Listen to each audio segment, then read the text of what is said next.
Are there animals that are like real-life Pokemon? Welcome back to Shelby on Safari, the place where I, a wild animal biologist and Pokemon trainer who's super hyped for Pokemon Scarlet and Violet, especially after the latest trailer has just dropped, often combines my two passions into one. Today we're going to be looking at Pawmi, the electric mouse Pokemon, and seeing what animal in the Mediterranean region may have inspired this adorable Pikachu variant. So you ready? Join the safari and let's get started.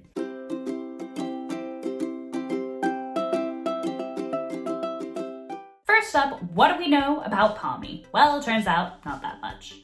For now, until the game is released later this year. However, the Pokemon website has recently been updated to showcase a few extra tidbits, which helped me in my research of finding a real-life animal that is like this Pokemon. Pawmi is known as the mouse Pokemon, and it is an electric type. Now, there are three things in particular that stood out to me about Pawmi, which were my criteria for finding out what real-life animal is like this Pokemon. First and foremost, the electricity discharging organs on its forepaws. Thing number two that stood out about Pawmi, well, it's electric sacs in its cheeks. It is said that they generate electricity by rubbing their cheeks and then shocking their opponents by touching them with their forepaws. And the third thing that stood out to me about Pawmi is when they said its thick fur stores electricity, thus providing them good insulation against the cold.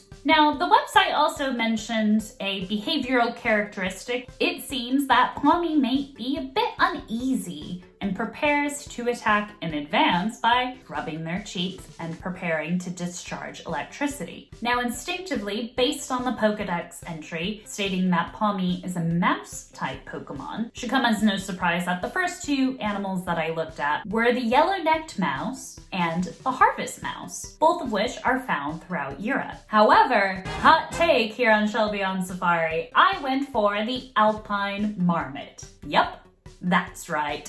This guy. They too are rodents, so not too far away from mice, but alas, they shared many of the same characteristics that stood out to me about Pawmi. First and foremost, their forepaws. While the Alpine Marmot doesn't quite discharge electricity, their forepaws are quite powerful, but in a different way, in the form of digging. They are excellent diggers, which is saying a lot given where they live. They are found throughout Central and Southern Europe. In particular, they live in colonies in rocky areas, in both subalpine and alpine meadows. Not usually the best area for digging, but never fear if you're an Alpine Marmot. Now, the Alpine Marmot live in family groups, consisting of a pair of parents,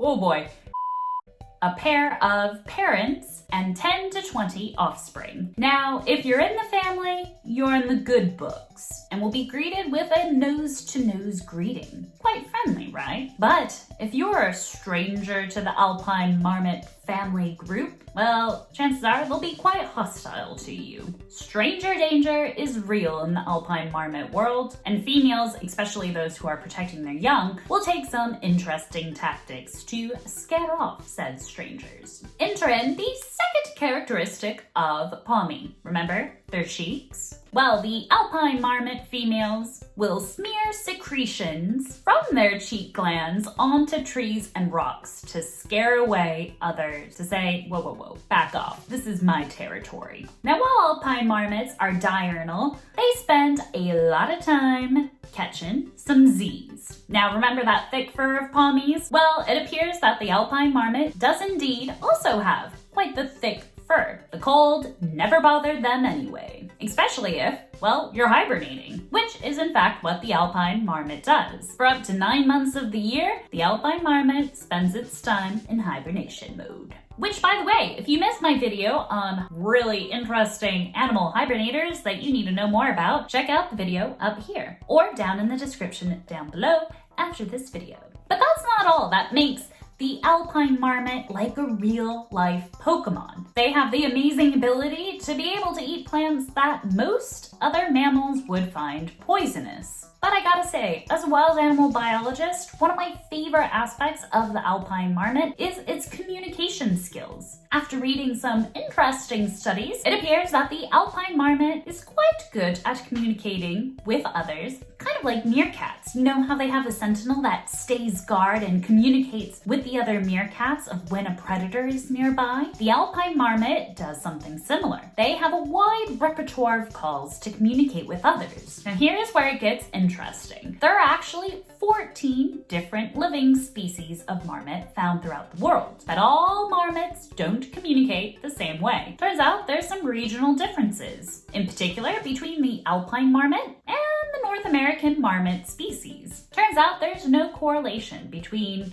these marmot species using the same type of alarm call for the same type of threat, which to me is pretty cool. They all don't use the same language. So looking ahead to Pokemon Violet and Scarlet, I certainly am. In fact, in the next few weeks, I think I might do a few of these other Pokemon animal comparison videos on the Pokemon that we've seen in the trailer. Let me know down in the comments which one you want to see next. And share this video with a friend who too is excited for Pokemon Violet and Scarlet. To keep your adventure going, why not check out my plethora of other Pokemon animal comparison videos, all in my handy dandy playlist right here. Starting with one of my favorites, Sandslash, and the Pangolin. Go and click it, I'll see you over there. Thanks so much for watching, and I'll see you in that video.